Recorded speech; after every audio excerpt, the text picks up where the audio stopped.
La chronique sur la glace est une présentation de Captodor, hygiène du sport. Captodor, passe à l'action.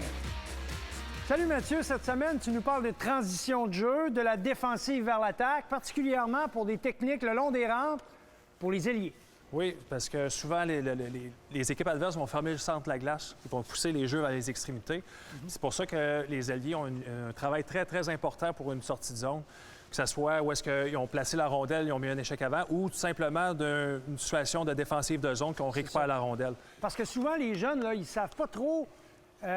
On est en défensive de zone, on récupère la rondelle, comme là, les rondelles sont en coin de patinoire. On récupère la rondelle. Là, est-ce que je m'en vais me coller les fesses à la bande? Comment je me place? Là? Les joueurs ont un petit peu de difficulté, puis je les comprends, à un peu prendre des décisions, analyser comment se placer dans le territoire. C'est un peu ce que tu veux... Oui, c'est la première chose qu'il va falloir qu'ils fassent, c'est quand ils vont partir, on récupère la rondelle, il faut que j'aille donner une option de passe. Souvent, ça va être à prise d'information. Est-ce que le défenseur ou le joueur, le troisième homme, va venir me mettre de la pression? Si oui, bien, mon positionnement va être différent versus que si j'ai de l'espace pour pouvoir patiner. Puis l'erreur qu'on fait souvent, c'est fameuse de se coller sur le bord de la bande. Si tu te colles sur le bord de la bande, souvent, tu vas être limité dans tes actions. Protéger, tu t'exposes. Tu t'enlèves l'espace. C'est ça. Je m'expose ma rondelle, si je reçois ma rondelle directement, puis si je reçois une rondelle qui est comme roulée sur le bord de la bande, bien là, je suis pris, je suis pas capable de la protéger, puis je suis pas capable de faire de jeu. Fait que, on va essayer de trouver une façon de faire pour pouvoir être le plus efficace possible. On vous observe. Fait que la manière qu'on va fonctionner, on est en défensive de zone, la rondelle, il y a une bataille dans le coin, je couvre ma pointe. Quand je dis go, je veux que tu te donnes une option de passe. Pour l'instant, deux choses. Soit je te donne la rondelle directement ou je la fais rouler sur le bord de la bande. Il n'y a pas de pression, mais quand même, je veux que tu prennes le temps d'observer. Ça veut dire que je suis positionné comme ça. Je dis go, je m'en viens, je regarde, je regarde. J'ai regardé le centre pour le F3 s'il s'en vient sur moi. J'ai regardé la pointe pour voir si lui s'en vient sur moi. Si j'ai de l'espace, je vais me placer un petit peu plus loin que la bande. Pour deux choses. C'est que si la rondelle est roulée sur le bord de la bande, je vais pouvoir rouler avec elle pour la récupérer. Puis si le défenseur il a du temps et de l'espace, puis moi aussi, bien, je vais m'ouvrir pour pouvoir recevoir la rondelle et par la suite pouvoir faire mon jeu en patinant.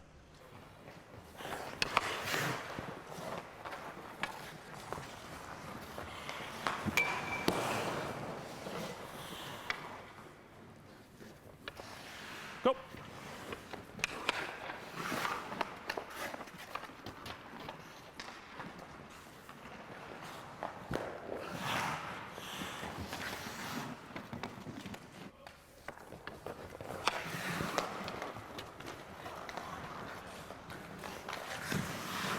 Là, c'est mieux.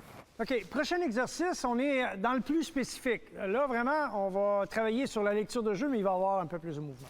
Exactement. Parce que, comme on a déjà dit, là, des fois, on le fait de façon machinalement. Là, ça va être vraiment une situation où est-ce qu'il va y avoir une lecture de jeu parce que le défenseur, soit qu'il va mettre de la pression ou il n'en mettra pas. Et s'il met de la pression, c'est soit qu'il va être collé sur le bord de la bande pour fermer la bande ou il va mettre une pression du centre vers la bande par en avant. Fait que là, le joueur, quand il va réceptionner la rondelle, il devra la protéger puis faire son jeu au joueur de centre qui s'en vient un peu plus en dessous. Là, donc, prise d'information, lecture de jeu. Exactement. Et ensuite, passe-réception. C'est ça. On s'installe. Fait que go! Super. Bonne lecture de jeu. On a roulé sur le joueur. On a protégé notre rondelle en tout temps. C'est ça qui est important. Tu as protégé ta rondelle. Puis après ça, on avait un bon support. On a un jeu indirect par la bande. On ne fait pas y rester l'attaque. Go!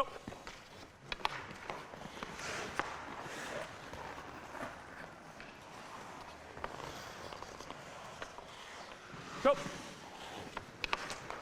Évidemment, là, on demande à l'ailier de revenir avec la rondelle. Donc, c'est important pour le joueur de centre de prendre une bonne lecture pour ne pas être trop devant, parce que sinon, ça devient un peu plus difficile pour lui d'être une option de passe. Ça, c'est très bien. Il contrôle bien la vitesse. Là, notre attaquant numéro 2, qui est le joueur de centre, contrôle très bien sa vitesse là, sur les séquences.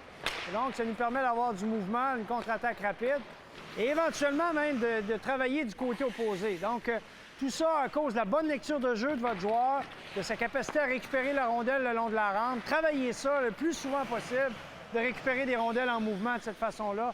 C'est vraiment extrêmement important, surtout au niveau un petit peu plus compétitif, que ce soit le Bantam Midget où il y a des mises en échec également. Wow! Alors, à partir d'un éducatif, on était pratiquement en sortie de zone, on était en transition. Il y a eu beaucoup d'éléments à l'intérieur de la session que tu nous as préparée. Qu'est-ce qu'il faut retenir sur le plan technique au départ?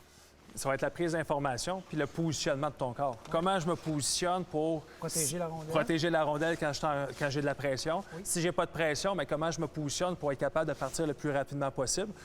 Parce que si je suis positionné puis je suis dos au jeu, là, le temps de pivoter, de pouvoir partir. Tandis que si je suis déjà bien positionné, selon la situation, par ma prise d'information, bien là, je suis en mesure de pouvoir exécuter un jeu qui va être efficace et rapide. Vous voulez en savoir plus? RDS.ca/Play 360.